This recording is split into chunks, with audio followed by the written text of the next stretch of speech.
Assalamualaikum adik-adik. Kali ini kita akan mendengar kisah Nabi yang sangat pemberani, berhati lembut, adil, dan dicintai Allah. Beliau bernama Nabi Daud alaihi salam. Di bawah bimbingan Nabi Musa dan Nabi Harun, kaum Bani Israel berkembang menjadi kaum dan bangsa yang kuat.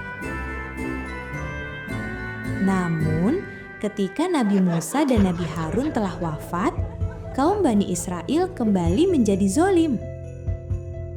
Tidak ada lagi sosok yang layak memimpin dan membimbing kaum Bani Israel seperti kedua nabi terdahulu.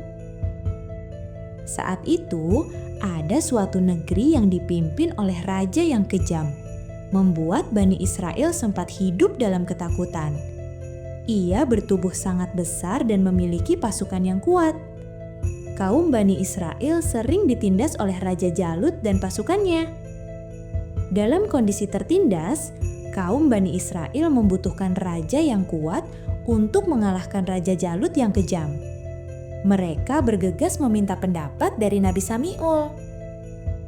Kemudian, beliau mengumumkan bahwa Allah Subhanahu wa Ta'ala telah memilih Talut sebagai raja baru kaum Bani Israel. Meskipun beberapa sempat menantang keputusan tersebut, karena Talut bukan bagian dari bangsawan. Setelah Talut dinobatkan menjadi raja baru Bani Israel, ia melakukan pembenahan pada pasukan Bani Israel. Talut membuktikan kepemimpinannya dengan memperkuat pasukannya untuk menghadapi Raja Jalut beserta pasukannya. Peperangan terjadi cukup lama, namun pasukan Raja Jalut cukup susah untuk ditaklukkan. Raja Talut perlu merekrut pasukannya terus-menerus. Sejak kecil, Nabi Daud kecil sudah terbiasa mengembala domba sendirian. Mengetahui negerinya sedang terancam, beliau meminta izin kepada ayahnya untuk ikut berperang. Namun sudah pasti ayahnya tidak mengizinkannya karena beliau masih kecil. Suatu ketika, Nabi Sami'ul melihat Nabi Daud kecil yang sedang mengembala domba seorang diri.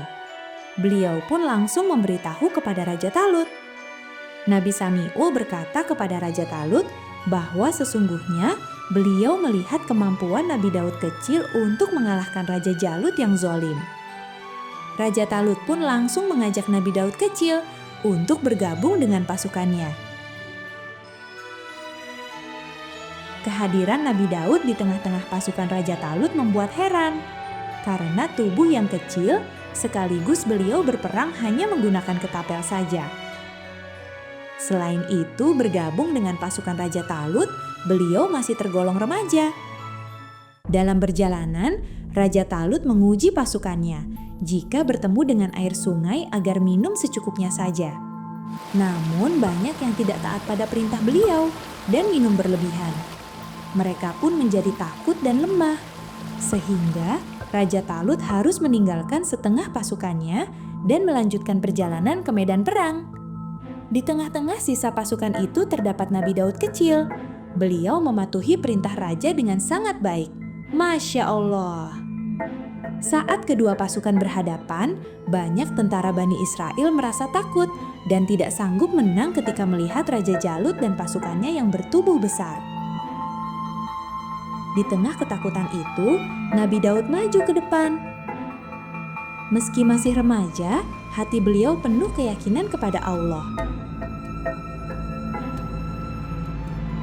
Nabi Daud mengambil batu kecil dari tanah dan memasangkannya ke ketapel yang beliau bawa, lalu menargetkan Raja Jalut.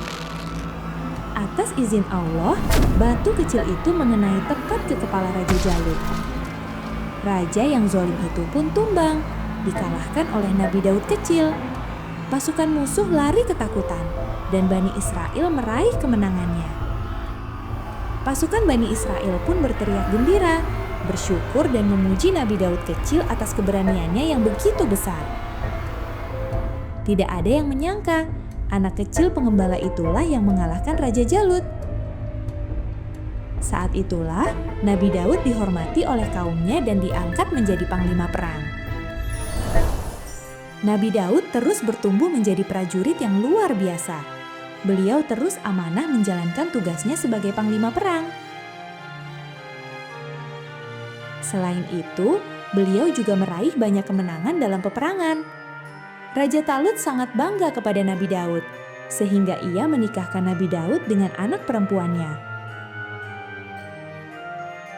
Ketika Raja Talut wafat, kerajaan diteruskan oleh putranya. Namun ia bukanlah seorang pemimpin yang bijaksana, sehingga kerajaan pecah menjadi dua kelompok, yaitu kelompok yang mendukung putra dari Raja Talut dan kelompok yang mendukung Nabi Daud alaihi salam. Dalam perebutan kekuasaan tersebut, Nabi Daud yang menang dan dinobatkan menjadi raja baru. Beliau memimpin dengan adil, tidak menyalahgunakan kekuasaannya, dan selalu mengingat Allah. Allah memberikan Nabi Daud banyak mukjizat istimewa. Beliau bisa membuat baju besi dengan tangannya sehingga dapat memperkuat pasukannya. Nabi Daud juga memiliki suara yang sangat indah. Saat beliau berzikir dan bertasbih kepada Allah, burung-burung dan gunung-gunung ikut bertasbih bersama beliau. Ketika Nabi Daud berusia 40 tahun, Allah mengangkatnya menjadi nabi dan rasul Allah. Kemudian, Allah juga menurunkan kitab Zabur sebagai pedoman hidup bagi kaum Bani Israel.